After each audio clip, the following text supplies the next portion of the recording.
ಕರ್ನಾಟಕಕ್ಕಾಗಿ 3 ದಿನದ ಉಪವಾಸ ಪ್ರಾರ್ಥನೆ. ಹಲವಾರು ಜಿಲ್ಲೆಗಳು, ಲೆಕ್ಕವಿಲ್ಲದಷ್ಟು ಹಳ್ಳಿಗಳು ಮತ್ತು ರಕ್ಷಣೆಯ ಅವಶ್ಯವಿರುವ 6.5 ಕೋಟಿಗಿಂತ ಹೆಚ್ಚು ಆತ್ಮಗಳು ಇರುವಂತ ಕರ್ನಾಟಕ ರಾಜ್ಯಕ್ಕಾಗಿ ಪೌಳಿಯ ಒಡಕಿನಲ್ಲಿ ನಿಂತು ನಾವು ಪ್ರಾರ್ಥಿಸುವಾಗ ನಮ್ಮೊಂದಿಗೆ ಸೇರಿಕೊಳ್ಳಿರಿ.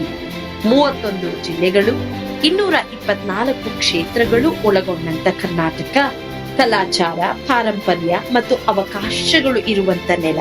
ಆದರೆ ನಮ್ಮ ವಿಜ್ಞಾಪನೆ, ಪ್ರಾರ್ಥನೆ ಅವಶ್ಯವಿರುವ ನೆಲ. ಎಸೆಕಿಯೇಲ 22:30 ದೇವರ ವಾಕ್ಯವು ಹೇಳುವ ಪ್ರಕಾರ, ಪೌಳಿಯ ಹುಡುಕಿನಲ್ಲಿ ನಿಲ್ಲುವಂತ ಒಬ್ಬನನ್ನು ನಾನು ಹುಡುಕಿದೆನು. ಈ ದಿನ ಆ ಕರೆಗೆ ನಾವು ಕಿವಿಗೊಟ್ಟಿದ್ದೇವೆ. ಏಪ್ರಿಲ್ 14, 15, 16ರಂದು ಹೃದಯಪೂರ್ವಕ ಪ್ರಾರ್ಥನೆಗಳು, ಆರಾಧನೆಗಳು, ದೇವರ ವಾಕ್ಯದಲ್ಲಿ ಬೇರೂರಿರುವ ಬಲವಾದ ದೇವರ ಸಂದೇಶಗಳ ಮೂಲಕ ಯೇಸುವಿನ ಪ್ರೀತಿಯಿಂದ ಕರ್ನಾಟಕ ಬದಲಾಗುವುದನ್ನು ಕಾಣೋಣ. ಹೆಚ್ಚಿನ ಮಾಹಿತಿಗಾಗಿ ಸಂಪರ್ಕಿಸಿ 9686444722, 9742088223, 9686236323. ಸ್ಥಳ victory children home, Sasalu, Doddaballapura taluk, Bengaluru ಗ್ರಾಮಾಂತರ.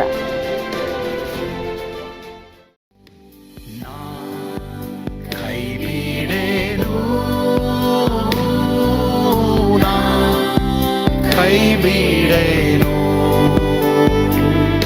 ಆ ಮಾತು ಹೇಳಿದ ನನ್ನ ತಾ ಹೇಳಿದ ನಲ್ಲವೇ ನಾ ಕೈಬಿಡೇನು ನಾ ಕೈಬಿಡೇನು ಆ ಮಾತು ಹೇಳಿದ ನನ್ನ ತಾ ಹೇಳಿದ ನಲ್ಲವೇ. ಯೇಸು ಕೈ ಬಿಡನು ದೈನಂದಿನ ಸತ್ಯವೇದ ಅಧ್ಯಯನಕ್ಕೆ ನಿಮ್ಮೆಲ್ಲರನ್ನ ಆಹ್ವಾನ ಮಾಡ್ತೇನೆ. ಇವತ್ತು ಆದಿಕಾಂಡ 36:1-8 ವಚನವನ್ನ ಧ್ಯಾನ ಮಾಡೋಣ. ಏಸಾವ್ಯರ ಕುಲಾಧಿಪತಿಗಳು, ಅರಸರು, ಈ ವಿಷಯದ ಕುರಿತು ಈ ಭಾಗದಲ್ಲಿ ನಾವು ನೋಡ್ತೀವಿ. ಓದ್ಕೊಳ್ಳೋಣವಾ? ಏಸಾವನು ಕಾನಾನ್ಯರ ಸ್ತ್ರೀಯನ್ನು ಮದುವೆ ಮಾಡಿಕೊಂಡಿದ್ದನು. ಅವರು ಯಾರಂದ್ರೆ ಹಿತ್ತಿಯನ ಎಲೋನ ಮಗಳಾಗಿದ್ದ ಆದ, ಹಿವ್ವಿಯನಾದ ಸಿಬಿಯೋನನ ಮಗಳಾದ ಅನಾಹಳ ಮಗಳಾಗಿದ್ದ ಓಹೋಲಿಬಾಮ ಮತ್ತು ಇಷ್ಮಾಯಲನ ಮಗಳು ನೆಬಾಯೋತನ ತಂಗಿಯಾಗಿದ್ದ ಬಾಸೆಮಾತ್ ಇವರೇ. ಆದ ಎಂಬಾಕೆಯು ಏಸಾವನಿಗೆ ಎಲಿಫೇಸಲನ್ನ ಹೆತ್ತಳು, ಬಾಸೆಮತ್ತಳು ರೆಗುವೇಲನ ಎತ್ತಳು, ಒಹೋಲಿಬಳು ಯಗೂಷನನ್ನು, ಏಳಾಮನನ್ನು, ಕೊರಹನನ್ನು ಎತ್ತಳು. ಕಾನಾನ ದೇಶದಲ್ಲಿ ಏಸಾವನಿಗೆ ಹುಟ್ಟಿದ ಮಕ್ಕಳು ಇವರೇ. ಏಸಾವನು ತನ್ನ ಹೆಂಡರನ್ನು, ಗಂಡು ಹೆಣ್ಣು ಮಕ್ಕಳನ್ನು, ತನ್ನ ಮನೆಗೆ ಸೇರಿದ ಸೇವಕರೆಲ್ಲರನ್ನು, ತನಗಿದ್ದ ಎಲ್ಲಾ ಪಶುಗಳ ಹಿಂಡುಗಳನ್ನು, ತಾನು ಕಾನಾನ್ ದೇಶದಲ್ಲಿ ಸಂಪಾದಿಸಿದ್ದ ಆಸ್ತಿ ಎಲ್ಲವನ್ನು ತೆಗೆದುಕೊಂಡು ತನ್ನ ತಮ್ಮನಾದ ಯಾಕೋಬನ ಬಳಿಯಿಂದ ಪರದೇಶಕ್ಕೆ ಹೊರಟು ಹೋದನು. ಅವರ ಸಂಪತ್ತು ಹೆಚ್ಚಿದ್ದರಿಂದ ಅವರಿಬ್ಬರು ಒಂದೇ ಸ್ಥಳದಲ್ಲಿ ಇರುವುದಕ್ಕೆ ಅನುಕೂಲವಿರಲಿಲ್ಲ. ಅವರ ಪಶುಗಳು ಬಹಳವಾಗಿದ್ದರಿಂದ ಅವರು ಪ್ರವಾಸವಾಗಿದ್ದ ದೇಶವು ಅವರಿಗೆ ಸಾಲದೆ ಹೋಯಿತು. ಹೀಗಿರಲು ಏಸಾವನು ಸೇಯಿರ್ ಬೆಟ್ಟದ ಸೀಮೆಗೆ ಹೋಗಿ ಅಲ್ಲೇ ವಾಸವಾಗಿದ್ದನು. ಏಸಾವನೆಂದರೆ ಎದೋಮನು. ಪ್ರಿಯ ದೇವರ ಮಕ್ಕಳೇ, ಇಲ್ಲಿ ನಾವು ನೋಡ್ತೀವಿ ಏಸಾವನು. ಇವನು ಕಾನಾನ್ ದೇಶದ ಸ್ತ್ರೀಯರಲ್ಲಿ ಮದುವೆ ಮಾಡ್ಕೊಳ್ತಾನೆ, 3 ಮದುವೆ ಮಾಡ್ಕೊಳ್ತಾನೆ. ಅವರಿಗೆ ಮಕ್ಕಳಾಗ್ತಾರೆ, ಅವರು ಕುಲಾಧಿಪತಿಗಳಾಗ್ತಾರೆ. ಬಟ್ ಇವನು ಯಾಕೋಬನ ಸಂಗಡ ಇರ್ತಾನೆ. ಇವರು ಇಬ್ರು ಪರದೇಶಸ್ಥರಾಗಿ ಒಂದೇ ಸ್ಥಳದಲ್ಲಿ ವಾಸವಾಗಿರ್ತಾರೆ. ಆದ್ರೆ ಇವರಿಗೆ ಯಾವಾಗ ಆಸ್ತಿ ಹೆಚ್ಚಾಯ್ತು, ಇವರಿಬ್ರು ಬೇರ್ಪಟ್ಟು ಬೇರೆ ಸ್ಥಳಕ್ಕೆ ಹೋಗ್ತಾರೆ. ಹೀಗಿರಲಾಗಿ ಏಸಾವನು ಸೇರ್ ಬೆಟ್ಟದ ಸೀಮೆಗೆ ಹೋಗಿ ವಾಸ ಮಾಡ್ತಾನೆ. ಇವರೇ ಎದೋಮ್ಯರಾಗ್ತಾರೆ. ಕಡೆಗೆ ಇವರು ಏಸಾವನ ಸಂತತಿಯವರು ಇಸ್ರಾಯೇಲರಿಗೆ ವೈರಿಗಳಾಗ್ಬಿಡ್ತಾರೆ. ಈ ಏಸಾವನ ಸಂತತಿಯವರು ಯಾಕೋಬನ ಜೊತೆ ಇದ್ದಿದ್ರೆ ಚೆನ್ನಾಗಿತ್ತು. ಯಾಕೋಬನಿಗೆ ಇದ್ದಂತ ಆಶೀರ್ವಾದ ಇವ್ರಿಗೂ ಬರ್ತಾ ಇತ್ತು. ಆಕ್ಚುಲಿ ನೋಡಕ್ ಹೋದ್ರೆ ಅಬ್ರಾಮ್, ಈಸಾಕ್, ಏಸಾವನ ದೇವರು ಅಂತ ಬರಬೇಕಾಯ್ತು. ಆದ್ರೆ ಏಸಾವನು ಚೂಸ್ ಮಾಡಿದೆಲ್ಲ ಮೆಟೀರಿಯಲ್ಗೆ ಸಂಬಂಧಪಟ್ಟದ್ದು, ಶರೀರಕ್ಕೆ ಸಂಬಂಧಪಟ್ಟಿದ್ದು. ಆದ್ರಿಂದ ಅವನು ಕಳ್ಕೊಂಡ್ಬಿಡ್ತಾನೆ. ಆದ್ರೆ ಯಾಕೋಬ ಶರೀರಕ್ಕೆ ಸಂಬಂಧಪಟ್ಟದ್ದನ್ನ ಅವನು ಹಿಂಬಾಲಿಸಿದ್ರು. ಕಡೆಗೆ ನೋವುಪಟ್ಟು, ಪಶ್ಚಾತ್ತಾಪ ಪಟ್ಟು, ವೇದನೆ ಪಟ್ಟು, ನನಗದೆಲ್ಲ ಏನಿಲ್ಲ ಅಂತ ಹೇಳಿ ದೇವರನ್ನ ಆರಿಸ್ಕೊಳ್ತಾನೆ. ಅದಕ್ಕೆ ಪಿತೃಗಳ ದೇವರು ಯಾರು ಹೇಳಿ? ಅಬ್ರಹಾಂ, ಈಸಾಕ್, ಯಾಕೋಬನ ದೇವರು ಅಂತ ಹೆಸರು ಬಂತು. ಸರಿ, ಪ್ರಿಯ ದೇವರ ಮಕ್ಕಳೇ, ಇದರಿಂದ ನಾವೊಂದು ಪಾಠ ಕಲಿಬಹುದು. ದೇವರನ್ನ ಬಿಟ್ಟು ನೀವು ದೊಡ್ಡವರಾಗಿರ್ಬೋದು, ದೇವರನ್ನ ಬಿಟ್ಟು ಆಸ್ತಿವಂತರಾಗಿರ್ಬೋದು, ಆದರೆ ಕಡೆಗೆ ಪರಲೋಕವನ್ನ ಮಿಸ್ ಮಾಡ್ತೀರಾ. ಪ್ರಿಯ ದೇವರ ಮಕ್ಕಳೇ, ಇವತ್ತು ದೇವರು ನಿನ್ನ ಕರೀತಾ ಇದ್ದಾರೆ. ಒಬ್ಬ ಮನುಷ್ಯನು ಲೋಕವನ್ನೆಲ್ಲ ಸಂಪಾದಿಸಿಕೊಂಡ್ರು, ಆತ್ಮ ನಷ್ಟಪಟ್ಟರೆ ಅವನಿಗೆ ಪ್ರಯೋಜನವೇನು? ನಿನ್ನ ಆತ್ಮದಲ್ಲಿ ಯೇಸು ಇದ್ದಾರ? ಪಾಪಗಳನ್ನ ಬಿಟ್ಟು ಜೀವಿಸಕ್ಕೆ ದೇವರನ್ನ ಬೇಡ್ತಾ ಇದ್ದೀವ? ಮೊರೆ ಹೋಗ್ರಿ, ದೇವರನ್ನ ಬೇಡ್ರಿ. ಯೇಸು ಬೇಗ ಬರ್ತಾ ಇದ್ದಾರೆ. ಹೀಗಾಗಿ ಲೋಕದಲ್ಲಿರುವುದೆಲ್ಲವೂ ನಶಿಸಿ ಹೋಗುತ್ತೆ, ದೇವರನ್ನ ಮಾತ್ರ ಬಿಡಬೇಡಿ. ಲೋಕದಲ್ಲಿ ನೀವು ಏನಾಗಿರ್ಬೇಕು, ಅದು ಒಂದು ವೇಳೆ ಡಾಕ್ಟರ, ಇಂಜಿನಿಯರ, ಟೀಚರ, ಸೇವಕರ, ಅಥವಾ ಐ ಜಸ್ಟ್ ಡೋಂಟ್ ನೋ, ನಿಮ್ಗೆ ದೇವರು ಏನೇನು ಕಸುಬುಗಳನ್ನ ಇಟ್ಟಿದ್ದಾರೋ ಅದೆಲ್ಲದಕ್ಕಾಗಿ ಸ್ತೋತ್ರ. ಆದ್ರೆ ದೇವ್ರ ಸನ್ನಿಧಾನ ಬಿಡಬೇಡ್ರಿ.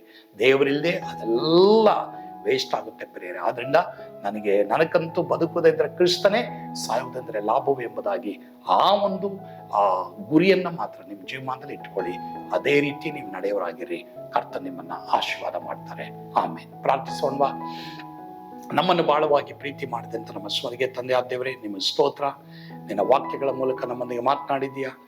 ಏಸಾವನ ಸಂತತಿಯವರು ಸೇರ್ ಬೆಟ್ಟದ ಮೇಲೆ ವಾಸ ಮಾಡಿದ್ರು, ಅವ್ರ ಮೇಲೆ ದೇವರ ವಾಗ್ದಾನ ಇರಲಿಲ್ಲ.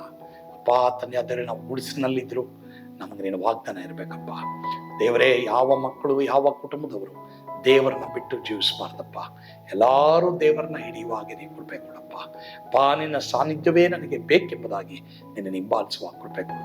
ಆ ರೀತಿ ನೀವು ಮಾಡುವಂತ ದೇವರಾಗಿದ್ದೆ, ಅದಕ್ಕಾಗಿ ಸ್ತೋತ್ರ, ಸ್ತುತಿ, ಘನ, ಮಾನ, ಮಹಿಮೆ ನೀವೊಬ್ಬರೇ ಹೊಂದಿಕೊಟ್ರಿ ಸ್ವಾಮಿ. ಯೇಸುವಿನ ಹೆಸರಿನಲ್ಲಿ ಪ್ರಾರ್ಥಿಸ್ತೇವೆ ದೇವರೇ, ಆಮೆನ್. ಕರ್ತನು ತಾನೇ ನಿಮ್ಮೆಲ್ಲರನ್ನ ಆಶೀರ್ವಾದ ಮಾಡಲಿ. God bless you. ಸ್ವರ್ಗದ ಆನಂದ ನಿಮ್ಮೆಲ್ಲರನ್ನ ತುಂಬಿ ತುಳುಕಲಿ. ಆಮೆನ್.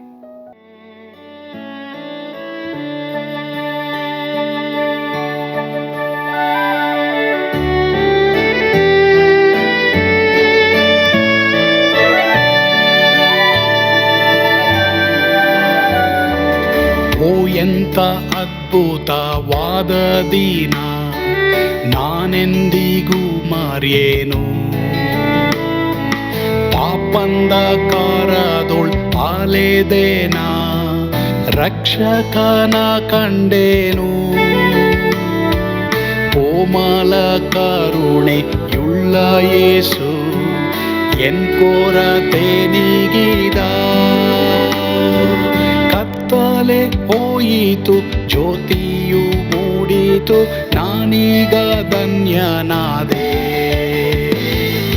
ಸ್ವರ್ಗದ ನಂದ ಎನ್ನಾತ್ಮ ತುಂಬಿತು, ಶಿಲುಬೆನಾಗ ಎನ್ ಸ್ವಸ್ಥ ಕೈದನು. ಎನ್ ಪಾಪ ತೋಳೆದ, ಈರುಳ ದಿನಕ್ಕೆ ತಿರುಗಿದ.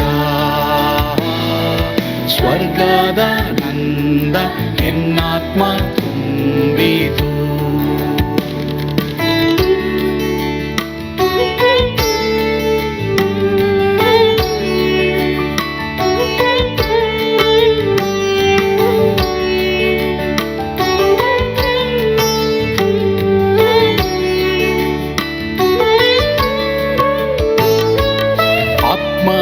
ನೂತನ ಜನ್ಮದಿಂದ ದೇವಪುತ್ರನಾದೇನು. ನೀತಿ ನಿರ್ಣಯವ ಹೊಂದಿದೇನು, ಭಾಗ್ಯವಂತನಾದೇನು. ಪಾಪಾತ್ಮನಾಗಿ ನಾ ಬಂದಾಗಲೇ ಆಶೀರ್ವಾದ ಸಿಕ್ಕಿತು. ಕೃಪೆಯ ಮೂಲವೇ ರಕ್ಷಣೆ ಹೊಂದಿದೆ, ಸುನಾಮ ಕೊಂಡಾಡುವೆ. ಸ್ವರ್ಗದ ನಂದ ಎನ್ನಾತ್ಮ ತುಂಬಿತು, ಶಿಲುಬೆನಾಗ ಎನ್ ಸ್ವಸ್ಥ ಕೈದನು.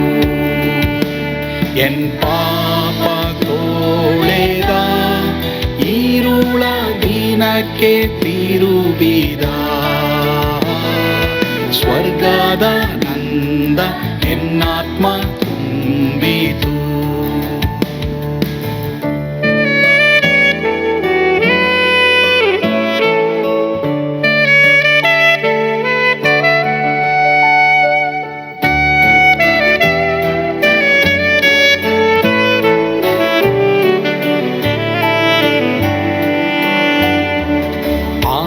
ಅದ್ಭುತ ನಿರೀಕ್ಷೆ ಏನಾಗಿದೆ, ಕಾಲವು ತೀರಲಾಗಿ